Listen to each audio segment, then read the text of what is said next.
El Evangelio nos habla mucho del pobre, de las llagas,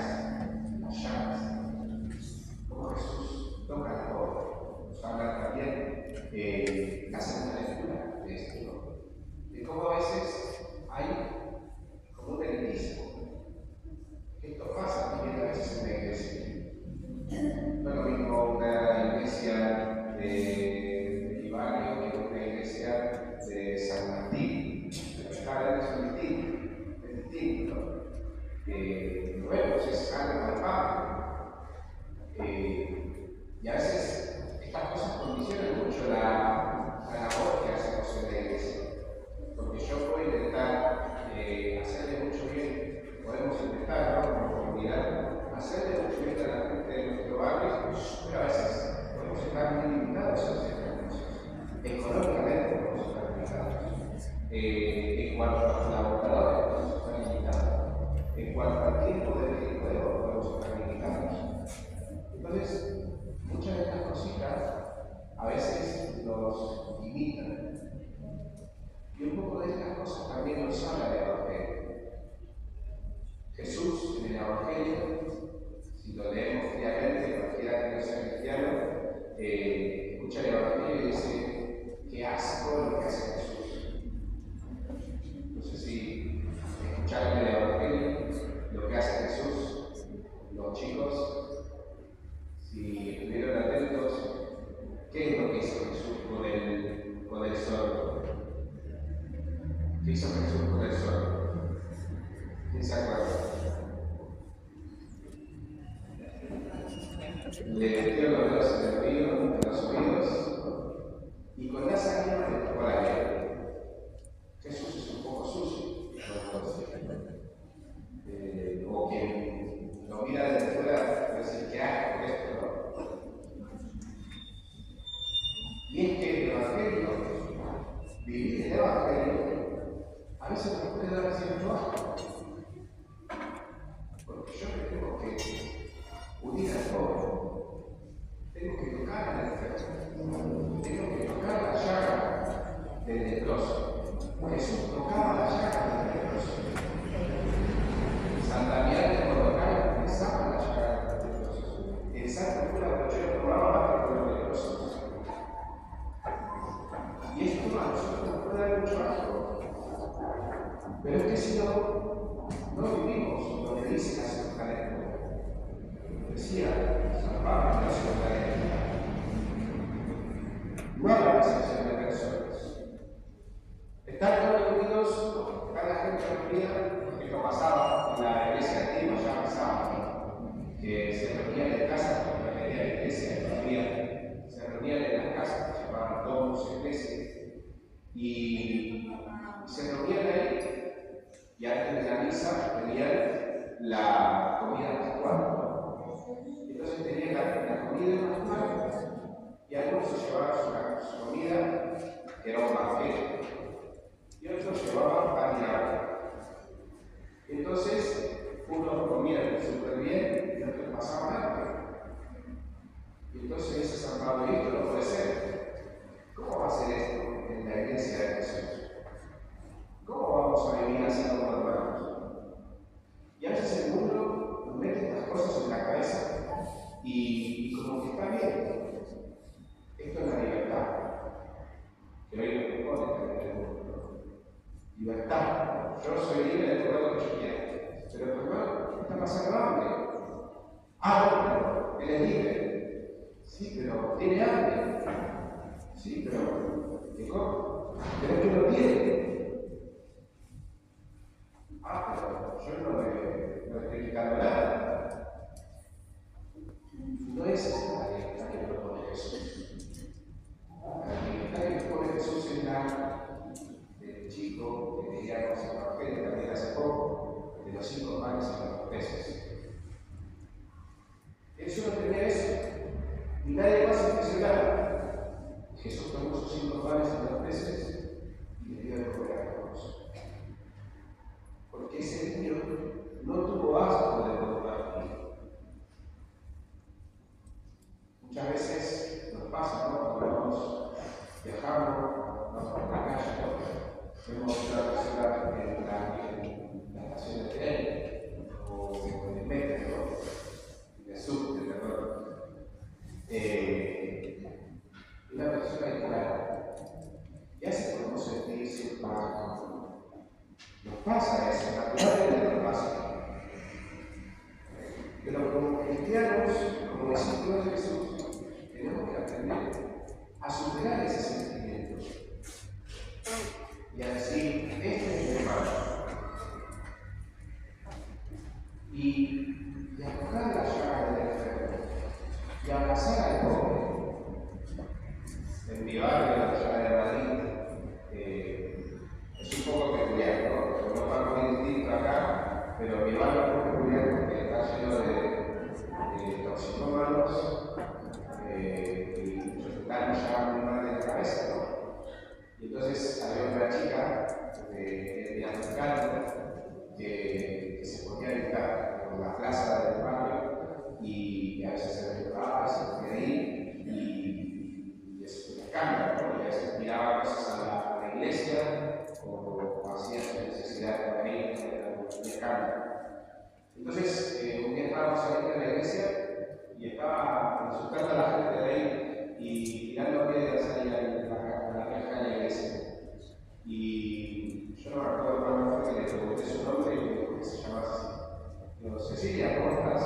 Entonces ya me vio, simplemente que estaba sintiendo con el alma, con la túnica, ¿no? Y vino y me dio un abrazo.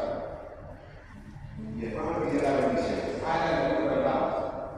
Me pidió la bendición. Se llevó a mí y me pedía que no lo bendijera. Y entonces estas personas, sí, todos son capaces de bien, todos son capaces de amar. Y yo puedo abrazar también a otro. Y yo puedo compartir mi pan con el necesitado.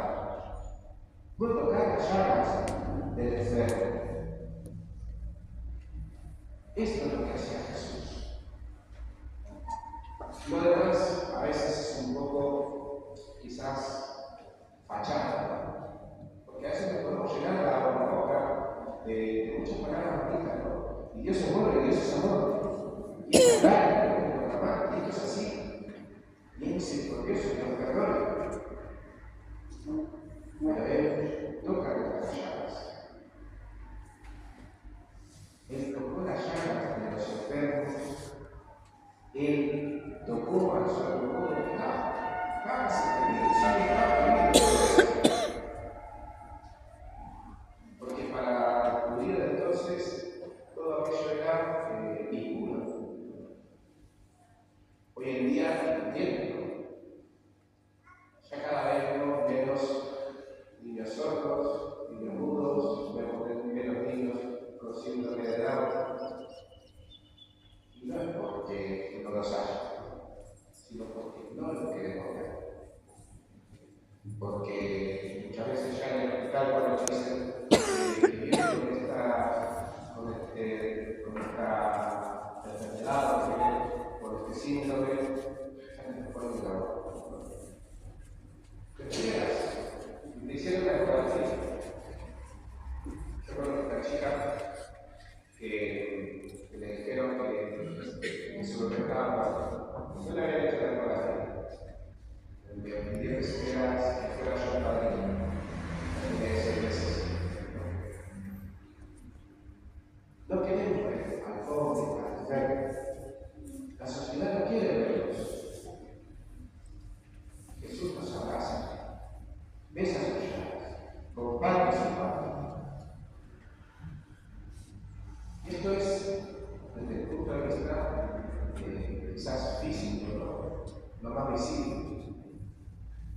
Pero también hay otras llagas en nuestro mundo y en nuestra vida, que son las llagas de la miseria interior, del pecado, de la concupiscencia, del vicio, que a veces tenemos muy fuertes, porque por fuera podemos parecer sanos.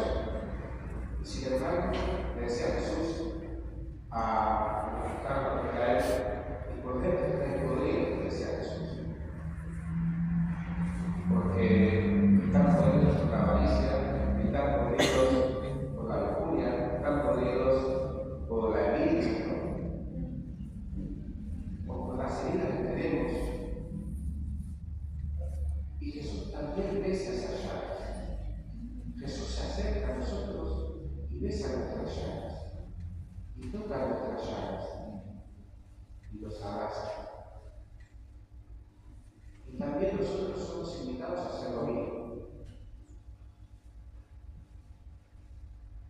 ¿Cuántas veces pueden pasar a nuestro lado personas que están heridas, que están llamadas y no nos escuchamos?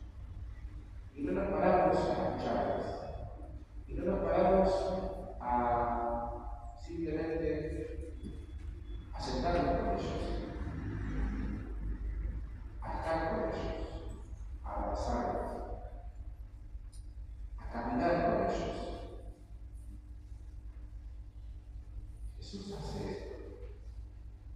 Y también nosotros estamos llamados a hacer esto. ¿Y cómo nos hubiese gustado a nosotros que otra persona en algún momento hubiese hecho esto con nosotros, ¿no? Quizás yo estaba en un momento con un dolor, una herida en mi corazón, con una llaga, y no tuve quien me consolara, y no tuve quien me abrazara, no tuve quien me diera la mano. Y sí hay una explicación, quizás nosotros también estamos así. Si estamos así, primero pedimos ayuda.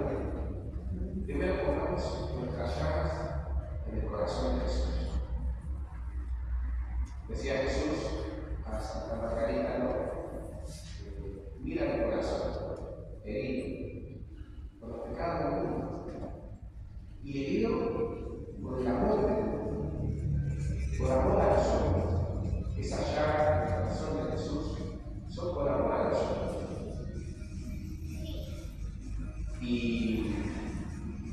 si ponemos nuestras llagas en el corazón de Jesús, también nuestras llagas van a cicatrizar, van a sanar. Y vamos aprendiendo también nosotros a tener un corazón semejante a Jesús. Y también nos puede pasar, como decía Jesús, que eso es la semilla, ¿no? La semilla de mostaza, que era la más pequeña, pero se convertía en un gran arbusto en el cual descansaban los pájaros. Y quizás nosotros también, si nosotros ponemos las llagas en el corazón de Jesús, otros también pueden venir a nosotros a escuchar la palabra de Dios, a recibir un abrazo de Dios.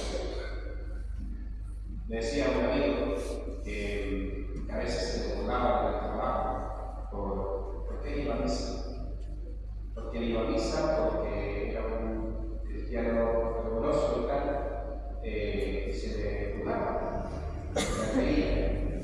Pero siempre que había un problema, que alguien tenía un problema, me le preguntaba a quien la tenía que caer, a quien le tenía el consejo de caer.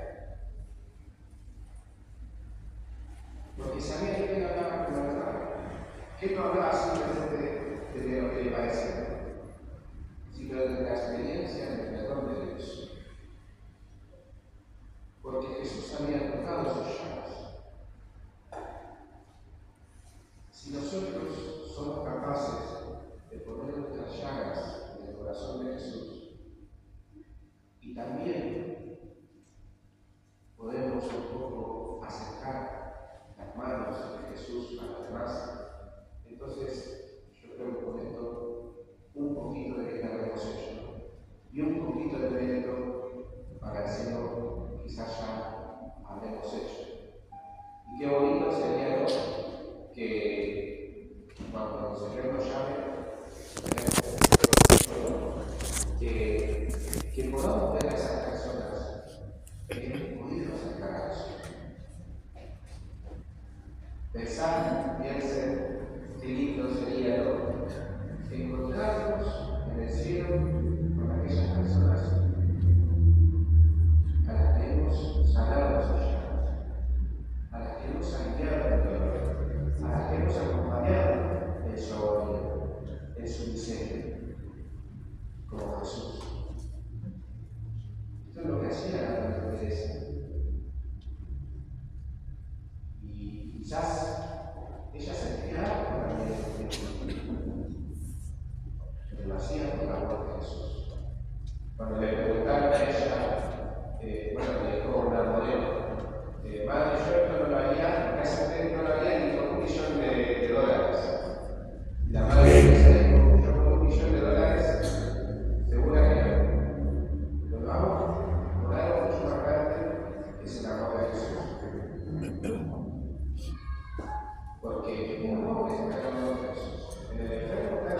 Jesús. En el niño inocente está el amor de Jesús. En el anciano está el amor de Jesús. En el desamparado está el amor de Jesús. En el enemigo también está el amor de Jesús. En el que sufre, en el triste, en el que está solo, en el que está abandonado. Ahí encuentra el corazón de Jesús. Pidamos a Jesús que así como Él los fondos oídos del tesoro, que destaque también nuestros oídos para oír las súplicas del pueblo, que